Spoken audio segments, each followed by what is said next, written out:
Dans la précédente vidéo sur les événements, nous avons abordé les notions simples. Retrouvez le lien de cette vidéo en haut à droite et à l'image le récapitulatif des événements qui y sont développés. Rentrons maintenant dans les aspects plus techniques de la norme, à savoir l'utilisation des événements frontières interruptifs ou non interruptifs. Les événements frontières. Les événements frontières sont des événements uniquement intermédiaires, situés en bordure d'une activité ou d'un sous-processus. Ces derniers sont déclenchés entre autres par une condition, un message, un signal ou un timer, et d'autres cas que nous déclinerons dans cette vidéo. L'utilisation de ce type d'événement permet une gestion dynamique des processus et donne de la clarté sur les différents scénarios possibles au sein d'un même processus.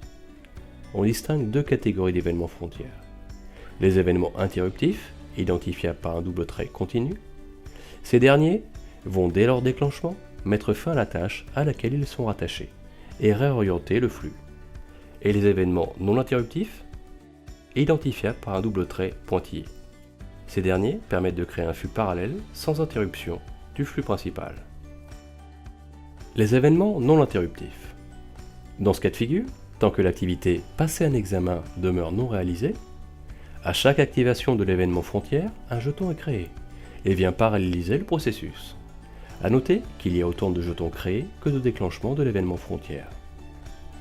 Dès que l'activité passée un examen est satisfaite, alors nous avons deux branches de processus actives, indépendantes l'une de l'autre, qui vont s'exécuter. Les événements interruptifs. Reprenons le diagramme précédent avec cette fois un événement frontière interruptif. Ici, lorsque le jeton se retrouve sur l'activité passée un examen, si l'événement frontière à cette dernière est activé, l'activité est désactivée et un nouveau jeton est créé au niveau de l'événement frontière et le processus continue sur l'activité annulation de l'examen. Les activités passées l'examen et annulation de l'examen ne peuvent pas être simultanément activées. Rentrons maintenant dans les détails des événements interruptifs plus complexes. L'événement erreur. Ce sont des événements représentés avec un pictogramme en forme d'éclair. Ces derniers symbolisent le comportement d'un processus suite à une erreur dans l'exécution de ce dernier, qui va changer la finalité du processus. Les événements erreurs peuvent appartenir aux trois familles, début, intermédiaire et fin. Une erreur est forcément interruptive et constitue une information que l'on doit traiter dans le cadre de notre processus.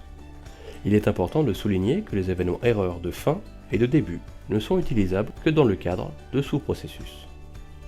Dans cet exemple, lorsque nous consultons les départs de train, deux options s'offrent à nous. Soit le train est maintenu et l'embarquement est possible, soit le train est annulé et dans ce cas, l'événement erreur d'annulation est activé. Cette activation vient déclencher l'événement frontière d'annulation du train. Et simultanément, le sous-processus est désactivé et l'activité de rentrer à la maison est activée. L'événement escalade. Ce sont les événements représentés avec un pictogramme de flèche vers le haut. L'événement escalade est un événement capable de passer l'information d'un sous-processus vers un processus parent. Ces derniers sont utilisés pour indiquer au cours d'un processus la gestion d'un cas de figure, altérant la finalité du processus, sans pour autant nécessiter son interruption à la différence des événements erreurs.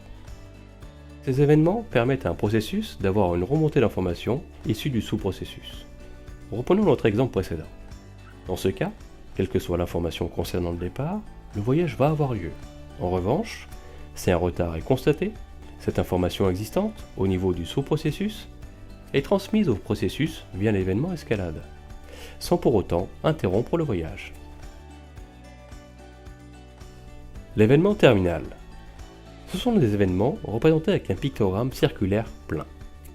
Sitôt leur activation, l'ensemble du processus est arrêté. Dans cet exemple, suite à la validation d'une candidature, nous devons préparer l'arrivée d'un nouveau collaborateur potentiel. D'un côté, il faut s'assurer que le poste de travail est prêt, et de l'autre, soumettre le contrat de travail. Dans le cas d'un refus, alors l'ensemble du processus est arrêté, et tous les jetons disparaissent simultanément. Vous retrouverez dans ce récapitulatif les nouveaux événements exposés dans cette deuxième partie. En attendant la suite, n'hésitez pas à commenter et nous faire un retour sur le contenu proposé, en attendant de se retrouver pour une prochaine vidéo.